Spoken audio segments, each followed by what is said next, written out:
안녕하세요. 오늘은 정말 심각하고 가슴이 철렁 내려앉는 이야기를 들고 왔습니다. 광주광역시 남구에 있는 제석산 구름다리. 이곳은 한때 아름다운 전망과 등산의 즐거움을 주는 명소였죠. 하지만 지금은 끔찍한 비극의 현장, 심지어 광주에서 생을 스스로 끊는 명소로 불리는 곳이 되어버렸습니다. 이 다리에서 37m 높이에서 추락해 사망한 사람들이 2017년부터 지금까지 무려 7명이나 됩니다.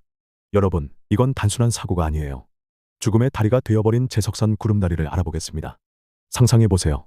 새벽 시간, 아무도 없는 제석산 구름다리에 홀로 서 있다고요. 발밑은 살짝 흔들리고 차가운 바람이 귓가를 스칩니다. 아래를 내려다보면 37m 아래 차도와 바위만 보이죠.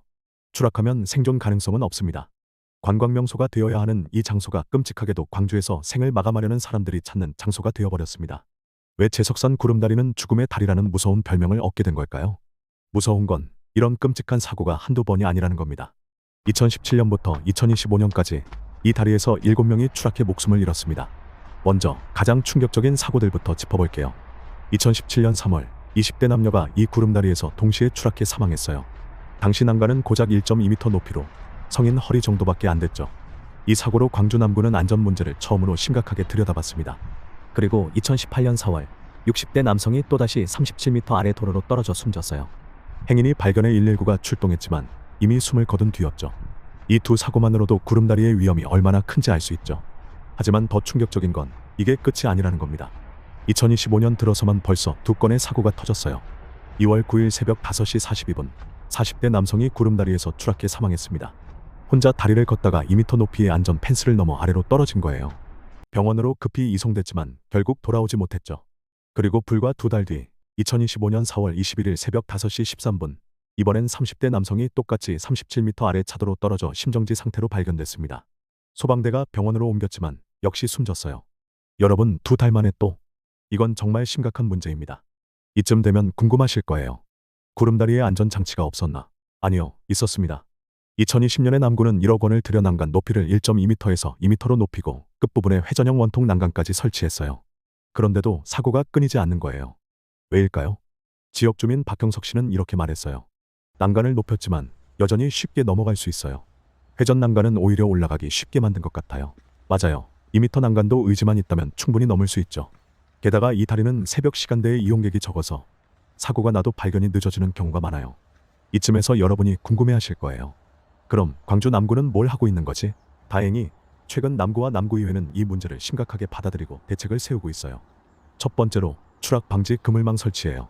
2025년 6월까지 1억 원을 투입해 구름다리 아래에 그물망을 설치할 계획이에요. 이 그물망은 추락하더라도 사망으로 이어지지 않도록 보호해주는 장치죠.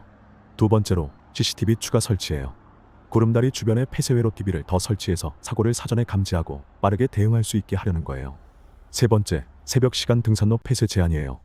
남구의회 의원이 난간 높이만으론 부족하다. 며 새벽 시간대 등산로를 아예 차단하자고 제안했어요. 마지막으로 남구는 2025년 1월부터 민간업체의 안전대책 설계 용역을 맡겼고 범죄예방 안심도시 광주 만들기 공모로 2억 원을 확보했어요. 이 돈으로 더 근본적인 해결책을 찾으려는 거죠. 하지만 여전히 논란은 있어요. 일부 주민들은 그물망 설치만으론 부족하다고 말해요. 차라리 구름다리를 투명한 원통형 구조물로 완전히 감싸는 게 낫지 않냐는 의견도 나오고 있어요. 또 다른 주민은 회전형 난간이 오히려 위험을 부른다. 며 설계 자체를 바꿔야 한다고 주장하죠.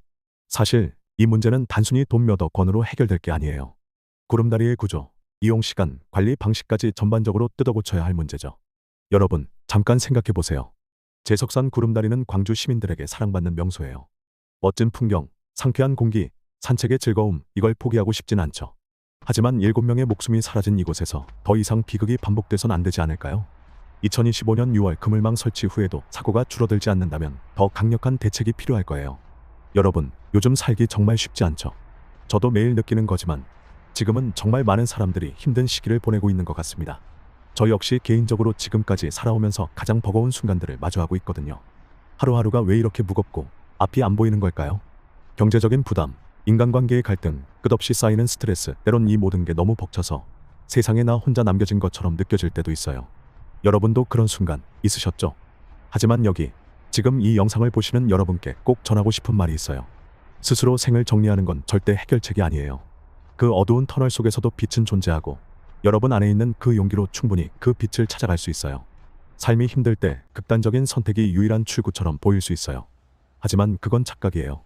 그 선택은 고통을 끝내는 게 아니라 우리가 누릴 수 있는 미래의 기쁨, 사랑, 가능성을 모두 앗아가고 남은 가족들에게 씻을 수 없는 상처를 준다고 생각합니다. 우리가 지금 느끼는 고통은 영원하지 않다고 생각합니다. 시간이 걸릴지라도 상황은 변하고 마음도 치유될 거예요. 저도 이 믿음으로 지금 버티고 있습니다. 언젠가는 지금의 이 상황을 웃으며 추억하는 날이 오겠지라고요. 극단적 선택할 그 용기를 다른 곳으로 돌려보세요. 그 용기로 한 발짝 내딛어 보세요. 세상 어딘가에 여러분을 응원하는 누군가가, 그리고 여러분의 이야기를 들어줄 준비가 된 사람들이 있다고 생각합니다. 힘들 때 가장 중요한 건 혼자 고민하지 않는 거예요. 자살 예방 상담 전화 109는 24시간 언제나 여러분의 이야기를 기다리고 있어요. 한번 용기를 내서 전화해 보세요. 단단히 마음 먹고 다들 힘내셔서 이겨냈으면 좋겠습니다. 언젠가는 지금의 힘든 시간을 웃으며 추억하는 날이 온다고 믿습니다. 여러분의 인생을 응원하고 싶습니다. 아무쪼록 물리적으로라도 제석산 구름다리에서 이와 같은 일이 재발되지 않도록 조치를 취했으면 좋겠네요. 오늘은 무거운 내용이었지만 다뤄봤습니다. 희망 잃지 마시고 힘내세요. 어떤 상황이든 생각하기 나름입니다.